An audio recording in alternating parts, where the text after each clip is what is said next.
A ver, sacerdote, religioso, monje, seguro hemos escuchado estas palabras y a veces las usamos como si fueran lo mismo, ¿no? Pero, ¿realmente lo son? Pues la verdad es que no. Cada una es un mundo, una vocación con su propio camino dentro de la iglesia. Así que en los próximos minutos vamos a desmenuzar esto para que quede súper claro. Y para esta explicación, tenemos una guía de lujo. Todo esto se basa en una síntesis buenísima que nos regala el profesor Jesús Herrera. Con su ayuda vamos a poder entenderlo todo mucho mejor. Listo. Manos a la obra, vamos a desenredar este nudo de conceptos para que no quede ninguna duda. Ok, para empezar, lo primero es lo primero. Tanto la vida religiosa como el sacerdocio son en esencia caminos de consagración a Dios. Pensemos en ellos como dos maneras muy especiales pero distintas de responder a una misma llamada. Pero, ojo, antes de meternos en las diferencias, hay que hablar de lo que nos une a todos como cristianos. Y esa base común es el bautismo. Ese es el punto de partida, ¿saben? Es nuestra primera consagración, la fundamental. Y aquí viene la gran diferencia, el meollo del asunto. Piénsenlo así, la vida religiosa es un estado de ser. Es como una identidad que se asume con los votos, pobreza, castidad y obediencia. En cambio, el sacerdocio es una función. Es un trabajo, un ministerio, que se recibe con el sacramento del orden. Por eso, alguien puede ser religioso sin ser sacerdote. Y un sacerdote de una diócesis, por ejemplo, no es religioso. Claro que también se pueden ser las dos cosas a la vez. Un sacerdote que además es religioso. Bueno, ya que entendimos esa diferencia, enfoquémonos un poco en la vida religiosa. Para eso, vamos a hacer un viaje en el tiempo. Porque, ¿de dónde sale esta idea de dedicar la vida entera a Dios de una forma tan radical? Les aseguro que sus raíces son más antiguas de lo que uno se imagina. Miren, esta idea de una vida consagrada a Dios la vemos desde el Antiguo Testamento. Personajes como Abraham o Moisés ya vivían esa entrega. Luego tenemos a Juan el Bautista, que es como el puente perfecto entre lo antiguo y lo nuevo, con esa vida súper austera en el desierto. Y ya con los primeros cristianos, esta idea toma una forma concreta que va a ser clave en la historia: el monacato, la vida monástica.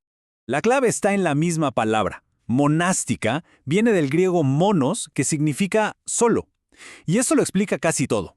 La idea era, literalmente, apartarse del mundo, vivir en soledad o en pequeñas comunidades muy aisladas para dedicarse de lleno a la oración y el trabajo.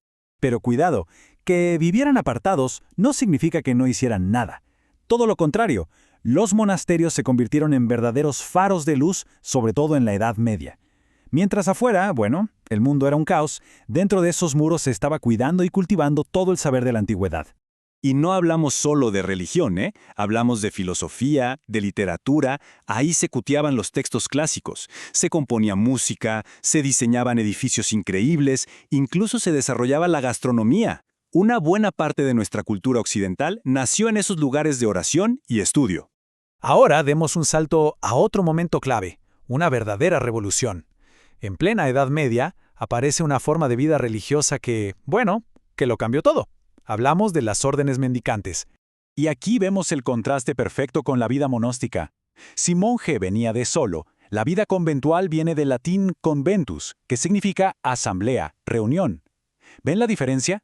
El objetivo ya no era irse del mundo, sino meterse de lleno en él, vivir en comunidad justo en medio de las ciudades para servir a la gente. Ahí es donde aparecen los franciscanos, con esa pobreza radical que los caracterizaba, los dominicos, súper dedicados al estudio y la predicación, y claro, los mercedarios, que nacieron para responder a una necesidad social muy pero muy específica. Todos ellos, en esencia, sacaron la vida religiosa del monasterio y la llevaron a la calle.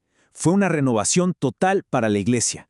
Y ya que mencionamos a los mercedarios, tenemos que detenernos aquí, porque hay algo que los hace completamente únicos, algo que está en el corazón de su identidad y es, de verdad, radical. A ver, recordemos. Toda vida religiosa tiene como base 3 votos, ¿cierto? Los famosos consejos evangélicos: pobreza, castidad y obediencia. Esa es la base para todos. Bueno, pues los mercedarios tienen un cuarto. Sí, un cuarto voto. Se trata del voto de redención, y escuchen los otros nombres que tiene: voto de sangre o voto de suma caridad. Con esos nombres ya nos damos una idea de que esto no es un detallito extra, no.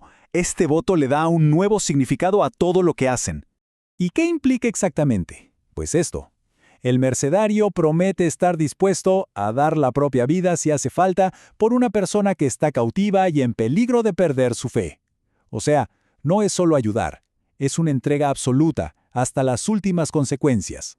Este voto es, en el fondo, un eco del mismísimo sacrificio de Cristo en la cruz. Él se entregó para redimirnos, para liberarnos, y este voto busca imitar ese gesto redentor. Es llevar la caridad a su máxima expresión. Ok, todo esto suena muy intenso, pero ¿cómo se vive un voto así en el siglo XXI? Bueno, la misión mercedaria lo aterriza en dos acciones súper concretas.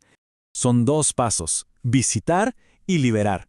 Visitar no es solo hacer una visita de cortesía, es salir, buscar, ir al encuentro de quienes están cautivos, de quienes sufren, y luego liberar. Trabajar con todo para romper esas cadenas, ya sean físicas, sociales, espirituales, las que sean. Y esto no se queda en el papel, claro que no. Un ejemplo clarísimo hoy en día es la pastoral penitenciaria. Ahí, acompañando a las personas que están en la cárcel, se vive este carisma. Es la forma moderna de cumplir con ese antiguo voto de redención. Y todo esto nos deja con una pregunta que vale la pena hacerse. El carisma mercedario nos empuja a mirar a nuestro alrededor y preguntarnos, a ver, ¿quiénes son los cautivos de hoy?